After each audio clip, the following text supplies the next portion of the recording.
कुछ समझ में नहीं आ रहा, ये गुत्थी तो उलझती जा रही है। जयदेव की कोई खबर मिली?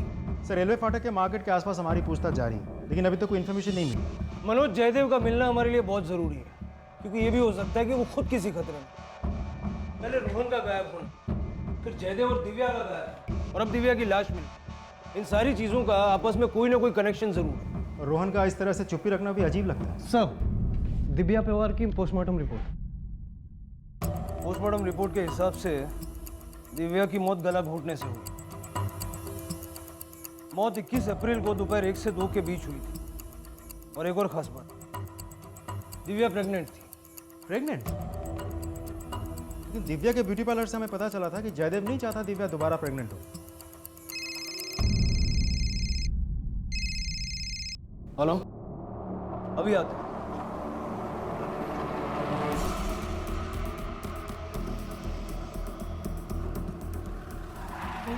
तूने जो मुझे बताया ना, ये इनको बताओ। अरे वो क्या बताएगा, छोटा बच्चा है, उसकी बातों का क्या भरोसा। डर से शायद झूठ कुछ भी बोल देगा वो। आप जरा चुप रहिए। बेटा एक बात बताओ, मम्मी पापा किस बात पे लड़ते थे? मैं उनका बेटा नहीं हूँ इस बात पे। ऐसा आपके पापा ने आपसे कहा? पहले पापा कहते थे, फिर दोनों लड़ते थे, इसलिए मम्मी भी प्यार नहीं करती थी। मुझे पहले से पता था उसका कैरेक्टर अच्छा नहीं है, ऐसी जाति वाले लड़के। पवार साहब, बेटा पापा और क्या कहते? हमेशा डांटते रहते थे, तू मेरा खून नहीं इसलिए तेरे कम मार्क्स आते हैं, और दिन भर खेलते रहता है। ठीक, तुम खेलने जाओ। आप लोग जानते हैं कि दिव्या प्रेग्नेंट थी? काय? नहीं, आपको किसने बताया? पोस्टमार्टम की रिपोर्ट के हिसाब से मौत के समय दिव्या प्रेग्नेंट थी। उसका किसी से कोई अफेयर वगैरह? सर दिव्या का दोबारा प्रेग्नेंट होना और जयदेव का रोहन को एक्सेप्ट ना करना, ये दोनों एक ही बात की तरफ इशारा कर रहे हैं। हो सकता है कि दिव्या का किसी के साथ कोई अफेयर था और शादी के बाद उसकी जिंदगी में वो दोबारा आने की कोशिश की। मनोज, लेकिन ये बात तो अब भी समझ में नहीं आ रही कि अगर बच्चा मिल गया था तो उसके बाद वो दोनों क्यों भागे? दिव्या और जयदेव दोनों के कॉल रिकॉर्ड्स हैं ना? Yes sir. हर नंबर पे फोन करो और पता करो दिव्या के नाम पे कोई और सिम रजिस्टर्ड है क्या। अगर दिव्या का किसी से कोई अफेयर था तो इस बात का पता हमें चलना चाहिए। जयदेव के बारे में कोई खबर मिली? सर चारों तरफ अलर्ट कर दिया है, मिल जाएगा खबर बहुत जल्दी। क्या वाकई में रोहन जयदेव का खून नहीं था? कहते हैं कि बच्चे मन के सच्चे होते हैं, और अगर रोहन की बात सच थी तो क्या दिव्या का किसी के साथ अफेयर था? इस सच को जानने के लिए पुलिस ने जयदेव और दिव्या से रिलेटेड सभी लोगों से संपर्क किया और उन दोनों के फोन कॉल रिकॉर्ड्स को बारीकी से चेक किया, और इन कॉल रिकॉर्ड्स में मिले एक अननोन नंबर ने इस केस का रुख पूरे तरीके से बदल दिया। सर दिव्या का दूसरा सिम तो नहीं था, लेकिन उसे घर के लैंडलाइन के डिटेल्स मिले। लैंडलाइन के डिटेल्स से हमें एक नंबर मिला है जिस पे कई बार बात हुई थी जिस दिन दिव्या और जयदेव गायब हुए थे। किसका नंबर है? सर कोई शिवम नायर नाम का शख्स है, उसे हमें कांटेक्ट करने की कोशिश की, लेकिन उसका फोन फिलहाल बंद आ रहा है। हमने पता किया तो पता चला कि उस दिन से उसका फोन गायब है जिस दिन से पवार कपिल गायब है। आणि या शिवम नायरच्या मोबाईलचा लास्ट लोकेशन काय होतं? सर पवार यांची सोसायटी।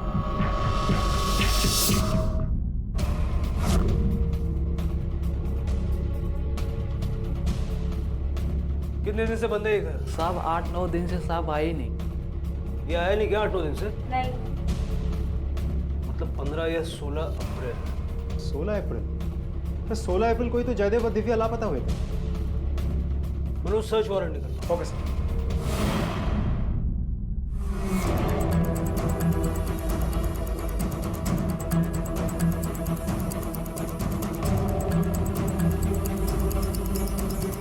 सारा घर छान मारो। चल।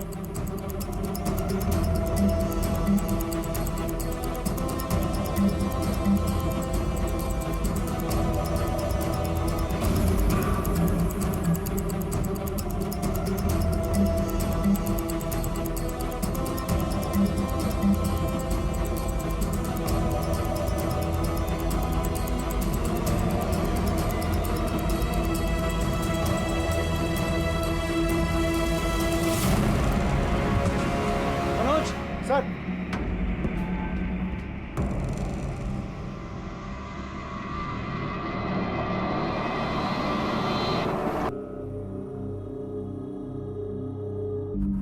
रोहन, रोहन जल्दी करो, स्कूल के लिए लेट हो रहा है। आई मेरे पेट में बहुत दर्द हो रहा है। काय नाही, सगळे बहाणे.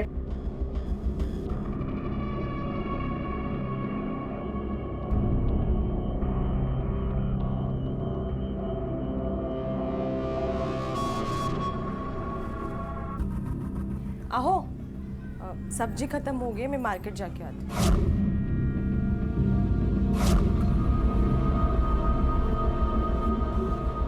आज के समय में हमारी जिंदगी का दूसरा नाम ही झूठ बनता जा रहा है, मगर किसी ने यह भी सच कहा है कि झूठ के पंख नहीं होते, वो जमीन पर घिसट घिसट कर चलता है. इसीलिए झूठ बोलने वाले का बर्ताव बिल्कुल बदल जाता है. और जब हमारा बर्ताव, हमारे चलने का तरीका बदल जाए तो हमें समझ लेना चाहिए कि हम गलत दिशा में चल पड़े. हमारे आज के केस में भी हम कुछ ऐसा ही देखेंगे कि कैसे आपसी रिश्तों में बोले गए झूठ का अंजाम आखिर क्या होता है. वो आई, मुझे स्कूल जाना अच्छा नहीं लगता.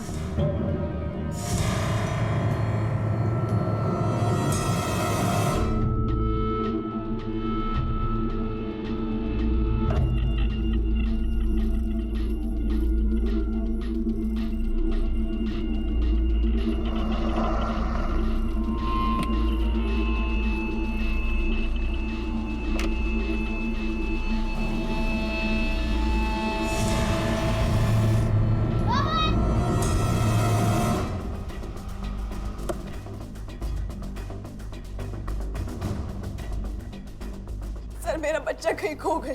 आप प्लीज उसे ढूंढ दीजिए. बच्चे को स्कूल आपने ड्रॉप किया था? नहीं, मेरे हस्बैंड ने ड्रॉप किया था. मैंने उनको भी इन्फॉर्म कर दिया, वो भी आते होंगे. आपने अपने फ्रेंड्स और रिलेटिव्स से पूछा? हो सकता है बच्चा उनके घर गया हो. पूछा मैंने, लेकिन रोहन वहाँ नहीं है. और वैसे रोहन हमें बिना बताए कहीं जाता ही नहीं है सर. स्कूल में सीसीटीवी तो होगा ना गेट पे? सर गेट के पास है, फेसिंग अंदर की तरफ है, बाहर नहीं. गेट पर वॉचमैन है? हाँ सर, एक छोटू वॉचमैन है, वेरी ट्रस्टवर्दी, काफ़ी सालों से है सर. आप हमें मत बताइए किस पे ट्रस्ट करना है. आपके स्कूल से एक बच्चा गायब हुआ है. Sorry sir. मनोज, सर. सबके स्टेटमेंट ले लो. ओके सर, चलो. मुझे आपसे कुछ और सवाल पूछने हैं, आप जरा आइए. सर वैसे तो मैं किसी बच्चे को गेट पे खड़े रहने देता नहीं हूँ, लेकिन आज मैंने रोहन को नहीं देखा. रोहन इसी स्कूल में पढ़ता है ना? हाँ. आखिरी बार कब देखा था आपने रोहन को? 2-2:30 बजे. अच्छा, तो ये वॉचमैन के साथ बात हुई है, उसने कहा उसने नहीं देखा रोहन को? नहीं, वो था इसी स्कूल में. ठीक. ठीक है. सर, इसका नाम भरत है. इसने ही सुबह रोहन को देखा था. सर, मैंने उसे स्कूल के गेट के उधर देखा था. मैंने उसे आवाज भी दी, लेकिन वो भाग गया. सर, इधर काफी दिनों से वो बहुत चुप रहने लगा था. पता नहीं क्या हो गया था उसे. आपके स्कूल में कोई स्टाफ या कोई टीचर कोई ऐसी हरकत तो नहीं करता था जिससे रोहन को स्कूल आने से डर लगे? नहीं सर, आज तक हमारे स्कूल में ऐसी कंप्लेंट नहीं आई. दिव्या, क्या हुआ, कुछ पता चला? मिल जाए सर. मेरे बच्चे को कुछ पता चला? अभी तक तो नहीं. बच्चे को सुबह आपने स्कूल में ड्रॉप किया था? हाँ सर, सुबह स्कूल के गेट पे छोड़ा था मैंने उसे. तो आपने उससे पूछा नहीं कि क्या बात है?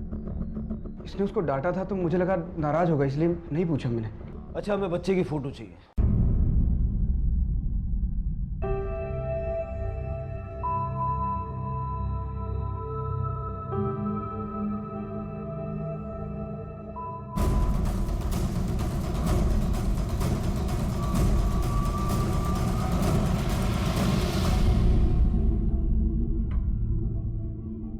ऐसे हाथ पे हाथ रख के बैठने से कुछ नहीं होने वाला है. हाँ हेलो. अरे वो तेरे मामा है ना, क्या नाम उनका, राज पाटिल. हाँ, वो एसएपी है ना? अच्छा सुन ना, मेरे को यार वो तेरी एक हेल्प चाहिए थी. अरे मेरा बच्चा यार खो गया, पुलिस वाले बात को सीरियस नहीं ले रहे. थोड़ा सोच सिफारिश लग जाती यार तो मेरा काम हो जाता. पिछले 4 घंटे से हम लोग कोशिश कर रहे हैं यार. प्लीज यार देखना.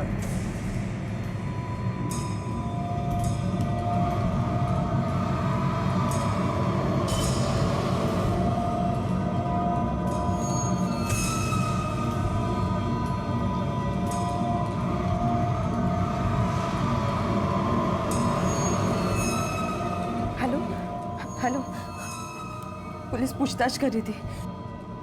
कहीं ऐसा ना हो कि उन्हें हमारे बारे में पता चल जाए. मुझे बहुत डर लग रहा है.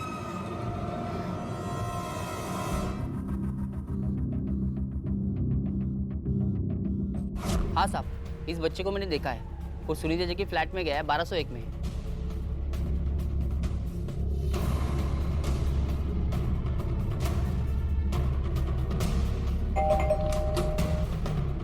रोहन का सर मी खरं सांगते, मैं घर पे नहीं थी जब ये आया। मैं तो अभी अभी घर पे आई हूँ। सर मुझे लगा ये स्कूल खत्म होने के बाद आया होगा। मुझे नहीं पता ये घर वालों को बिना बताए आया है। आप रोहन के पेरेंट्स को जानती हैं? हाँ सर, ट्यूशन में मिले। रोहन के परिवार को बता दो कि रोहन मिल गया और पुलिस स्टेशन आने के लिए बोलो। Okay sir. चलो बेटा। चॉकलेट्स पसंद है तुम्हें? हाँ। वो जो समोसा लेने गए ना अंकल, उनसे मंगवाता हूँ। मंगवाऊँ? तो फिर बताओ। ऐसे ही आज स्कूल जाने का मन नहीं था तो बंटी का घर स्कूल के पास ही है तो वहाँ चला गया। स्कूल जाने का मन क्यों नहीं था बेटा? मला सांग, शाळेत तुला कोणी त्रास देतं का? डरो मत बेटा।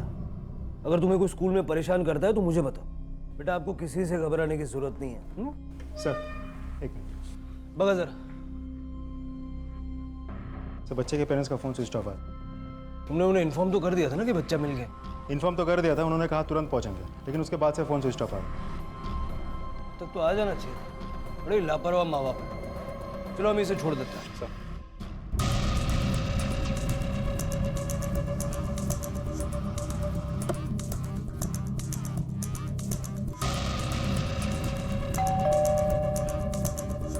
लगता है कोई है नहीं घर पर। बेटा रोहन, तुझ्याकडे आजी आजोबाचा नंबर आहे? मैंने टाइम नहीं देखा था साहब। मैं आपको एग्जैक्ट टाइम तो नहीं बता पाऊंगा, पर हाँ 5 साढ़े 5 बजे के आसपास वो यहाँ से निकले थे। बहुत जल्दी में थे साहब। मैंने जाते जाते पूछा तो बोले कि रोहन मिल गया है। ठीक है। बेटा किसके साथ गए थे? अपने फ्रेंड के घर तुम कैसे पहुंचे? बोलो। रोहन, रोहन। आजोबा। अरे आजी। रोहन। मुझे लगा इसका किसी ने किडनैप कर दिया। कार ट्रक ने इससे टक्कर होकर इसके हाथ पैर तो ठीक है ना? तू ठीक है ना? लेकिन मैं तो बंटी के घर गेम्स खेल रहा था। हाँ हाँ, हाथ पैर सब ठीक है, लेकिन तूने तो हमें डरा दिया था ना बेटा। 1 मिनट जरा आइए बात करने।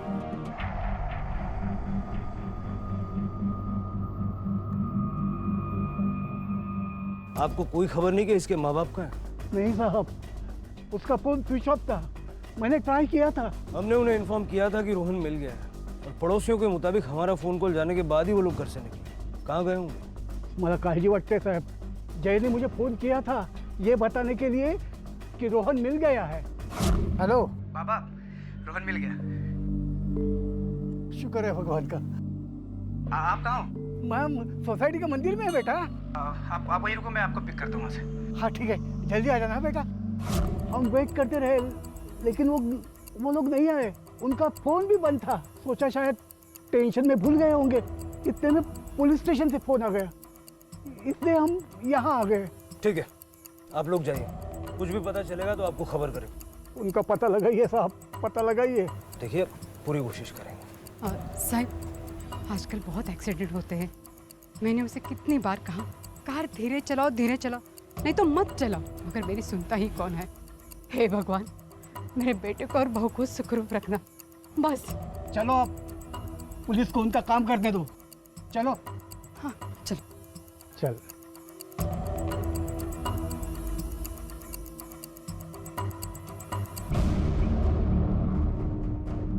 मनोज, रोहन के माँ बाप जयदेव और दिव्या की कॉल रिकॉर्ड्स और मोबाइल लोकेशंस की हिस्ट्री निकालो। Okay sir. सर, जयदेव और दिव्या पवार के मोबाइल लोकेशन और कॉल रिकॉर्ड मिल गए हैं। दोनों के मोबाइल लोकेशन सेम थी। मोबाइल फ़ोन स्विच ऑफ करने से पहले जब उन्होंने हमारा कॉल रिसीव किया था तब वो यहीं थे, मतलब अपने घर पे ही थे शायद। उसके बाद जयदेव के फ़ोन से तुरंत एक कॉल अपने पेरेंट्स को जाता है, मतलब बच्चे के दादा दादी को। फिर वो नंबर ट्रैवल करता रहता है और फाइनली उसकी लोकेशन दादा दादी के बिल्डिंग के पास वाले मंदिर की दिखाती है। वहाँ पहुँच के ही फ़ोन स्विच ऑफ हो जाता है और तब से लेकर अब तक फ़ोन स्विच ऑफ है। लेकिन दादा दादी ने तो हमसे बोला कि जयदेव और दिव्या वहाँ पहुँचे ही नहीं। सर, तब तो दो पॉसिबिलिटीज़ बनती है। या तो ये लोग घर के आसपास तक गए थे लेकिन अंदर नहीं घुसे, या फिर दोनों ही झूठ बोल रहे हैं। मनोज, अगर दादा दादी झूठ बोल रहे हैं तो क्यों? तू स्कूल से क्यों भाग गया? सारे परेशान हो गए ना? तेरे आई बाबा आएंगे ना तो तुझे बहुत डांट पड़ने वाली है। हाँ। मुझे नहीं जाना उनके पास, अब मैं यही रहने वाला हूँ। अरे पण तो स्कूल से गया क्यों? मुझे लगा स्कूल खत्म होते ही मैं घर चला जाऊंगा।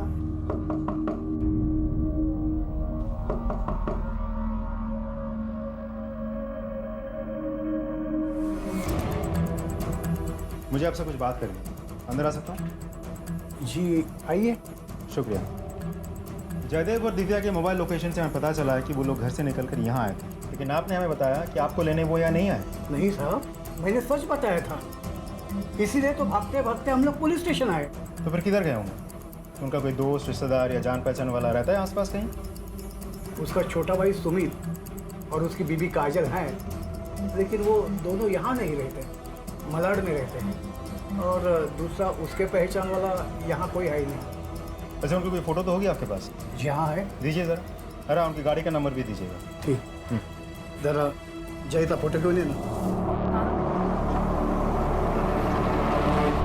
पवार साहब कल इधर आए थे? जी साहब, दरअसल उनका पोता गायब हो गया था, इसलिए वो लोग यहाँ पूजा करने आए और हनुमान जी की ऐसी कृपा हुई, उनका पोता मिल भी गया और उनके बेटे का फ़ोन आया था, वो उन्हें लेने भी आने वाला था, लेकिन काफ़ी देर तक इंतज़ार किए वो लोग, वो आया नहीं, फिर वो लोग चले गए। सर मैंने वॉचमैन से भी पूछताछ की, लेकिन उससे भी कुछ खास जानकारी नहीं मिली। मनोज, इनके फोटो सारे पुलिस स्टेशन में सर्कुलेट कर लो और आसपास के सारे हॉस्पिटल्स में पता करो कहीं कोई हादसा तो नहीं हुआ।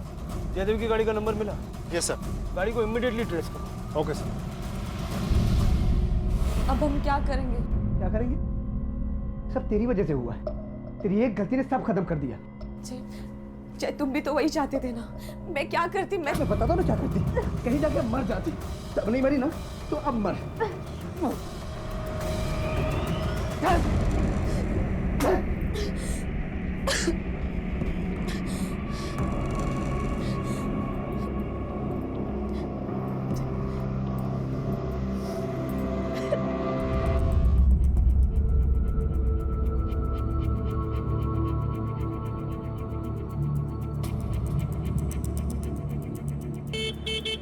वॉचमैन!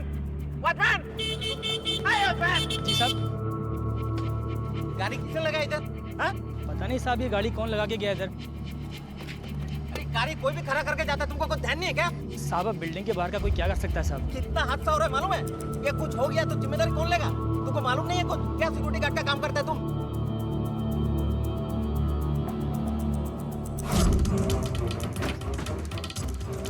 सर देखो, ये 2 दिन से खड़ा है ये गाड़ी। किसने पार्क की है गाड़ी? पता नहीं साहब, मैंने देखा नहीं। कमाल करते हो, तुम्हारी सोसाइटी के गेट के सामने कोई गाड़ी पार्क करके जाता है, तुम्हें पता नहीं? सर ये तो जयदेव पवार की गाड़ी है। Are you sure? कंफर्म है सर, वही नंबर है। गाड़ी को टू करवा लो। सर जहाँ से जयदेव पवार की गाड़ी मिली है उससे 2 बिल्डिंग छोड़ के उसका भाई सुमित रहता है। लेकिन सुधाकर पवार के हिसाब से उनके दोनों बेटों सुमित और जयदेव में बनती नहीं है, तो फिर जयदेव के वहां जाने का रीजन क्या हो सकता है?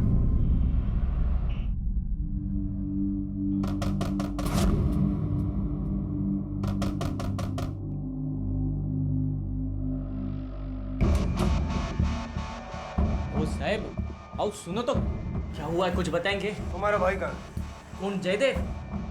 मला नाही माहित. क्या हुआ सुमित? ये पुलिस? भाऊनी काहीतरी केलं. मैं तो पहले से ही बोलता था कि वो सारे... आखिरी बार कब मिले थे अपने भाई से? यही कोई तकरीबन 2-3 महीने पहले मिला हूँगा उससे। आपके भैया और भाभी दोनों लापता हैं और उनकी गाड़ी यहाँ से 2 बिल्डिंग छोड़ के मिली है। तो साहब हम लोग क्या करें? उसकी गाड़ी है, वो कहीं पर भी रखे। मेरे पास अपनी पुरानी 2 व्हीलर है जो बिल्डिंग के नीचे ही खड़ी है। वो आपके पास नहीं आए? उसे जरूरत ही क्या, और अगर आता भी ना तो धक्के मार के निकाल देता उसे मैं। एक तो जात के बाहर वाली लड़की से शादी उसने की और सजा हम लोग को मिल रही।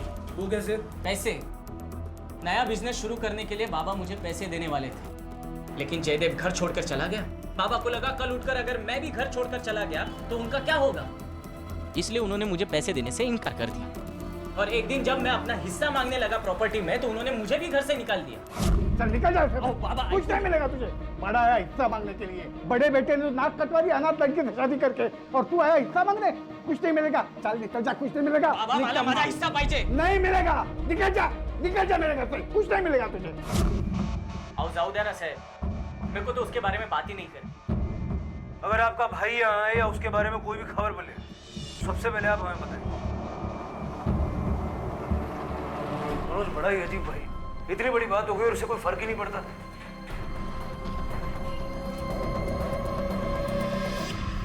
हाँ, मैंने उसे घर से निकल दिया था।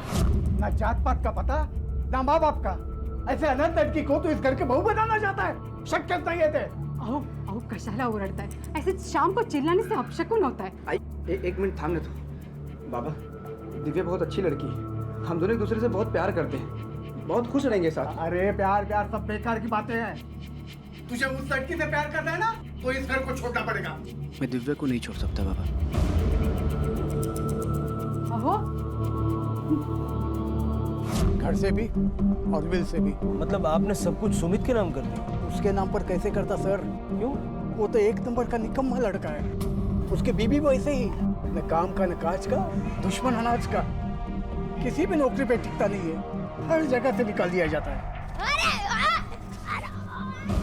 अगो भाई, कैसे गिर गया रे तू? हाँ? उठ उठ उठ। रोहन, कैसे लगा? कितनी बार बोला ही तुझे, देख कर खेलक। हाँ, मला वाटलंच काहीतरी होणार म्हणून। चल। उस लड़की दिव्या ने बहुत कोशिश की संबंध बनाए रखने की, पर जब रोहन का जन्म हुआ तब इसने भी कहना शुरू कर दिया, अब भूल जाओ बीती बातों को, जो हुआ तो हुआ। सो मैंने भी माफ कर दिया। यानी सुमित की जयदेव से दुश्मनी थी? उसकी किसी के साथ दुश्मनी नहीं हो सकती, वो तो सिर्फ सबसे नाराज होता है। आपको फिक्र नहीं होती अपने बहू बेटे की? फिक्र है ना साहब, मैं जानता हूँ वो वापस आएंगे। अपने बेटे के बिना वो नहीं रह सकते। तब तक हम भी अपने पोते के साथ दिन बिता लेंगे। अजीब बात है मनोज, माँ बाप बेटे बहू को मानते नहीं थे, लेकिन पोते को चाहते, और भाई भाभी उनसे चलते थे। और दादाजी का इस तरह से जयदेव को घर और विल से निकाल देना और वापस अपना लेना, और अब बैठ के बेटे और बहू के वापस आने का इंतजार करना। जाहिर सी बात है कि इन सब चीज़ों से सुमित भी ज़्यादा खुश नहीं होगा, तो कुछ तो मिसिंग है। सबसे इम्पोर्टेंट चीज़ ये है कि जयदेव और दिव्या का आपस में रिश्ता कैसा है। सब दोनों गए तो गए कहाँ होंगे? न रोड एक्सीडेंट, न ट्रेन एक्सीडेंट, न हमारे पास किसी भी अनहोनी की कोई खबर। जिस तरह से वो गाड़ी पार्क करके भागा है, कोई ना कोई प्रॉब्लम तो जरूर है सर।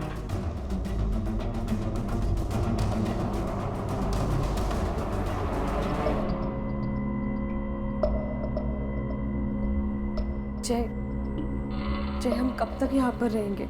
ऐसा क्यों हुआ हमारे साथ? मला विचारतेस तू? स्वतःला विचार। चाहते तो तुम भी थे ना जय? मला पाहिजे होतं। हाँ, मला पाहिजे होतं। जय, मुझे माफ कर दो प्लीज, प्लीज ये सब ठीक कर दो। मुझे रोहन के पास जाना है। मुझे रोहन की बहुत याद आ रही है। मुझे उसके पास जाना है। एक माँ दिव्या अपने बेटे के पास जाने के लिए तड़प रही थी, पर वो जा नहीं सकती थी। आखिर ऐसी क्या मजबूरी थी? ऐसा क्या किया था जयदेव और दिव्या ने कि वो अपने बेटे रोहन के पास नहीं जा सकते थे? पुलिस जयदेव और दिव्या की तलाश किसी जुर्म के सिलसिले में नहीं कर रही थी। पुलिस रोहन के माँ बाप को ढूंढ रही थी और उनसे पूछना चाहती थी कि अपने बच्चे के पास होने की बजाय वो अचानक कहाँ लापता हो गए। पुलिस के लिए जयदेव और दिव्या के आपसी रिश्ते के बारे में जानना बेहद जरूरी था। हाँ, जयदेव शादी के बाद अपने माँ बाप से अलग होकर बहुत उदास रहता था, बट अपनी वाइफ से बहुत प्यार करता था वो। इतनी केयर अपनी वाइफ की तो शायद ही आजकल को दिखने मिलती है सर। जयदेव अपनी वाइफ से बहुत प्यार करता था। वाह यार, तू तो भाभी की बहुत ख्याल रखता है। अरे तू आगे आगे देखना, वे सब भाई उसके लिए। खाना भी बढ़िया बनाता है यार, क्या बात है। बीवी है मेरी, प्यार करता हूँ, कभी कभी सरप्राइज तो कर ही सकता हूँ। दिव्या अपने पति से बहुत प्यार करती थी, ये सबको पता है। बहुत अच्छा कपल था। नहीं सर, वो तो बहुत आइडियल कपल थे, हमेशा इतना खुश रहा करते थे। मैंने देखा है उनको कई बार, ऐसा कुछ नहीं था उन दोनों के बीच।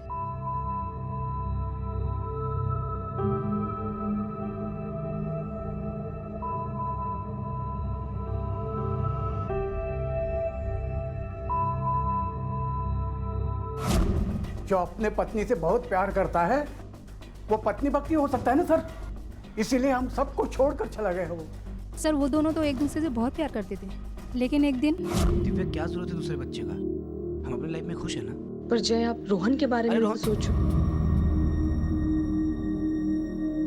Hello ma'am. Hello. Hello sir, how are you? I am good, how are you?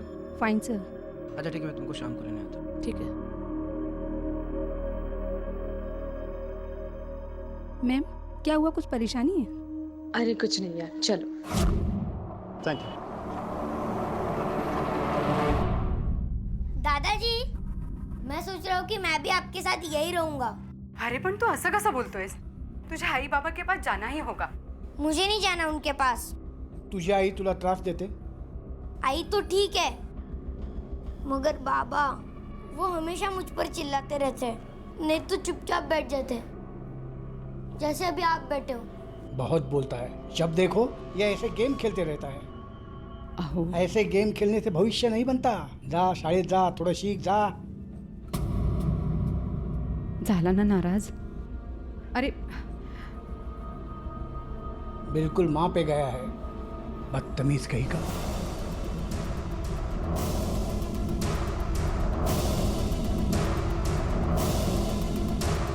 तेरे को 100% यकीन है कि वो यही थे? अरे साहब 100% नहीं, 200% यकीन है, यही थे। अब साहब वैसे तो हर दिन कितने पैसेंजर आते हैं मेरे पास, सबका चेहरा याद रहता नहीं है, पर उस दिन मैं बहुत ज़्यादा थक गया था, ऑटो साइड में लगा के आराम करने गया और ये लोग आए थे मेरे पास। अरे साहब बोला ना नहीं जाने का मेरे को। चलना मेरे भाई, बहुत जरूरी है यार। अरे आपको मना किया नहीं जाना है। अबे तेरे को समझ में आ रहा है? लंबा भाड़ा बोल रहा हूँ मैं। अरे लंबा या कुछ है, नहीं जाना है मुझे। आप अरे अरे मैडम समझाओ, को दिमाग की हटा रहे हो साहब।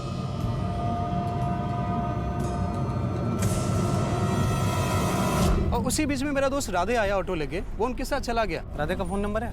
अरे साहब लो ना, 98210 लिखो साहब। दहीसर ईस्ट से उठाया था। दहीसर ईस्ट में कहाँ? चेकनाका के पास से साहब। तुमसे बात हुई थी? वैसे तो हम लोग तब तक नहीं बोलते जब तक पैसेंजर बात नहीं करता, लेकिन उस दिन ट्रैफिक बहुत था तो वो जल्दी करने को बोल रहे थे। अरे ये भाई थोड़ा एक्सीलेटर पे जोर दे, जल्दी चल। ट्रैफिक बहुत है साहब, ऐसे में क्या जल्दी करूं मैं। छे, तुम्हें वो जगह याद है जहाँ उनको छोड़ा था? जी साहब। चलो।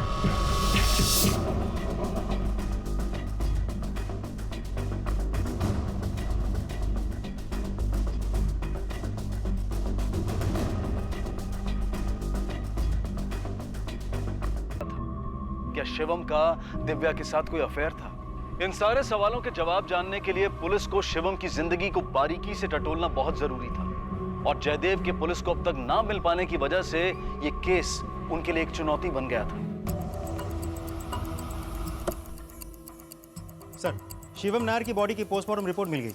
मौत 16 अप्रैल को हुई थी, ठीक उसी दिन जिस दिन दिव्या और जयदेव पवार गायब हुए थे। सर, ऐसा लगता है कि खास को छिपाने की कोशिश नहीं की गई थी, सिवाय बॉडी को फ्रिज में डंप करने की। बॉडी को फ्रिज में रखने की वजह से बॉडी डिकम्पोज नहीं हुई, इसलिए बदबू भी नहीं फैली।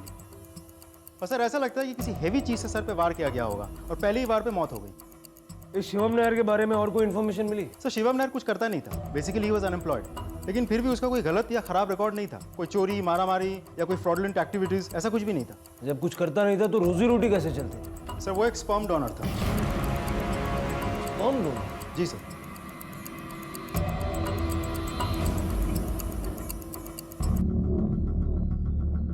हाँ, ये शिवम नायर ही है। एक्चुअली ये हमारे यहाँ स्पर्म डोनर है। और इन्हें जानते हैं आप? अरे ये तो मिस्टर एंड मिसेस पवार है। एक्चुअली इन दोनों ने आर्टिफिशियल इंसेमिनेशन का फैसला किया था, तो हमने मिसेस पवार को शिवम का ही स्पर्म डोनेट किया। आपके यहाँ डोनर और रिसीवर की इंफॉर्मेशन सीक्रेट नहीं रखते? नहीं नहीं सर, हम लोग रखते हैं, लेकिन इस केस में क्या हुआ था, इन दोनों ने हमको रिक्वेस्ट किया था कि आप हमें उनका नाम और पता बता दो। तो मैंने शिवम को भी पूछ लिया, तो उसे भी कोई ऑब्जेक्शन नहीं था, तो फिर मैंने उनसे मिला दिया। और कोई इन्फॉर्मेशन है जो हमारे काम आ सकती है? हाल ही में मिसेस पवार अकेली आई थी और उन्हें वापस सेकंड चाइल्ड चाहिए था, तो उन्होंने डिमांड की थी कि मुझे शिवम का ही स्पर्म चाहिए, और हमने उनको दे दिया। जयदेव और दिव्या के बीच में कैसे संबंध? बहुत ही अच्छे थे सर, काफी हैप्पी कपल था, बहुत प्यार करते थे अपने वाइफ से। मनोज, जब तक एक भी शख्स ऐसा नहीं मिला जिसने ये कहा कि जयदेव और दिव्या के बीच में बनती नहीं थी। सब यही कह रहे हैं कि वो एक अच्छा कपल था, सिवाय उनके बेटे रोहन के। हो सकता है शिवम नायर ने रोहन पे हक जताना शुरू कर दिया हो और पवार दंपति को ब्लैकमेल किया हो, और इसी के चलते दोनों पति पत्नी ने मिलकर शिवम को मार दिया और खुद भी गायब हो सकता है। और जब जयदेव को दिव्या की दूसरी प्रेगनेंसी के बारे में पता चला तो उसने गुस्से में आके दिव्या को भी मार दिया। मनोज, इस जयदेव का मिलना बहुत ज़रूरी है। जहाँ उसने गाड़ी पार्क की थी, जहाँ वो सुमित से मिला था, सारे एरिया में सर्च इंटेंसिफाई कर दो और उसकी फोटो न्यूज़पेपर में भी छाप दो। Okay sir.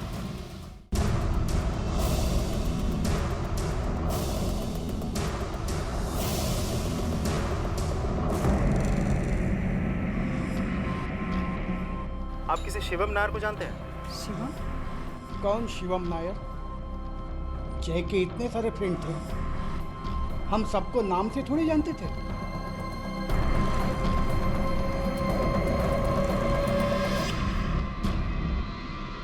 ये अंकल भी तुमको प्यार करते थे? ये कौन से अंकल है? इनको कभी आपने अपने घर में नहीं देखा? मैंने इन्हें अपने घर में कभी नहीं देखा। बेटा थोड़ा ध्यान से देखो। अरे बाबा, कितनी बार बोलूं, नहीं देखा ना। अंकल मैं खेलने जाऊं?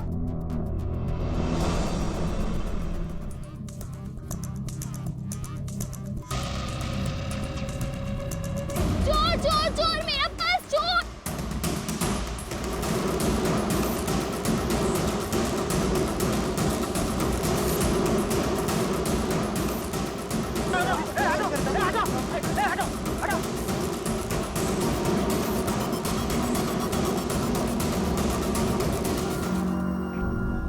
बोल, शिवम नायर को क्यों मारा? जब हमको खबर मिली कि रोहन खो गया करके तो हम लोग बहुत परेशान हो गए। दिव्या सोसाइटी में लोगों से पूछताछ कर रही थी और तभी आपका फोन आया, रोहन मिल गया करके। दिव्या, तू यहाँ क्या कर रहा है? मुझे दिव्या ने फ़ोन करके बुलाया था, बहुत परेशान लग रही थी, कह रही थी रोहन लापता है, कुछ पता चला उसका? तेरे को मैंने 1000 बार बोला है, तू रोहन से दूर रहे। अभी तेरा उससे कोई लेना देना नहीं है। कैसे लेना देना नहीं है? मेरा ही खून है वो। तेरा खून था इसलिए तो साला भाग गया। बोला था मैंने दिव्या को, लेकिन वो नहीं मानी। ज्यादा इतना मत, बाप बन सकता ना तो मेरी क्या जरूरत थी? तुझे तो ये भी नहीं पता कि दिव्या फिर से प्रेग्नेंट है। क्या बोला? फिर से बोल। सुनाई नहीं दे रहा तेरे को? दिव्या के पेट में पलने वाला दूसरा बच्चा भी मेरा ही है। जबान पे लगाम दे। दिव्या ऐसा कभी नहीं कर सकती। सच सुनने में कड़वा लग रहा है, बाप बन के दिखा, समझा? दिव्या!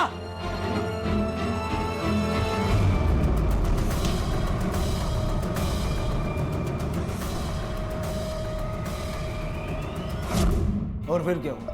और फिर दिव्या वहां आ गई।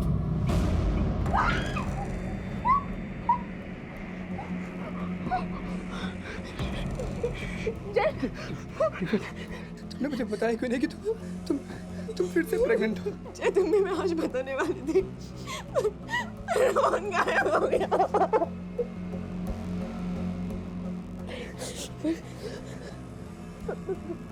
पर मैं तुम्हें कुछ होने नहीं दूंगी। नहीं।